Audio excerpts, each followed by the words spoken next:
সেটা হচ্ছে আমার মনের একটা মানে মনের মতো মানুষ খুঁজে পাওয়া, যে কিনা আমাকে সারা জীবন আগলে রাখবে, ভালোবাসবে, পাশে থাকবে, সাপোর্ট করবে, এমন একটা মানুষ। ভিডিও শেষে নাম্বার দেওয়া আছে, সেই নাম্বারটি আমাদের ইউটিউব কর্তৃপক্ষের। আপনাদের যদি তানজিলাকে ভালো লেগে থাকে, তানজিলার দায়িত্ব নিতে চান, এমন কোনো ব্যক্তি থাকেন, তার একটি স্ক্রিনশট নম্বর মেরে আমাদের এই নাম্বারে ইমো আছে, হোয়াটসঅ্যাপ আছে, পাঠিয়ে দিবেন। কোনো ভাই স্ক্রিনশট ছাড়া কল দিবেন না, স্ক্রিনশট দিয়ে কল দিবেন, আমরা আপনাদের সাথে যোগাযোগ করে দেব। বাচ্চা যাদের আর কি কিছু হেল্প করে, নানা বাড়ি থেকে হেল্প করে, এভাবে সেভাবে চলতেছে। আচ্ছা আপু, মানে হেল্প নিয়ে তুমি চলতেছো বা তোমার ফ্যামিলি চলতেছে, আচ্ছা তোমার পড়াশোনা কি বন্ধ অবস্থা নাকি?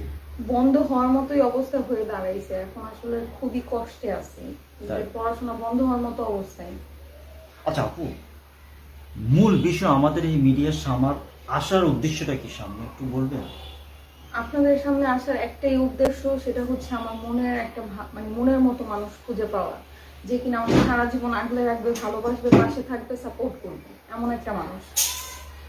এখন বয়সটা কেমন হলে চলবে? আসলে আমি শুনছি নাকি, আসলে আমি জানি না, অনেক মেয়েদের মুখে শুনছি যে বুড়ো মানুষ নাকি, বয়স্ক মানুষ নাকি বউদেরকে অনেক বেশি ভালোবাসে।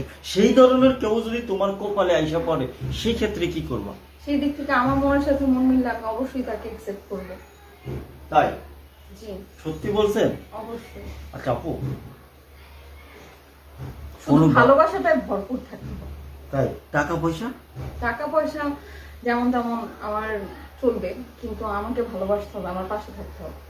তোমাকে ভালোবাসতে হবে নাকি? জি, তার মানে কি তুমি ভালোবাসার পাগল?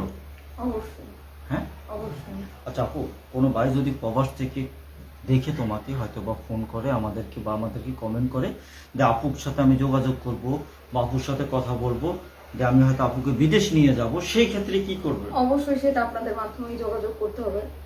আমি আর কিছু বলতে চাই না, আমি শুধু এতটুকুই বলবো, ভালোবাসলে আসবেন কাছে, না হলে কষ্ট দেওয়ার জন্য আসবেন না। তাই? জি।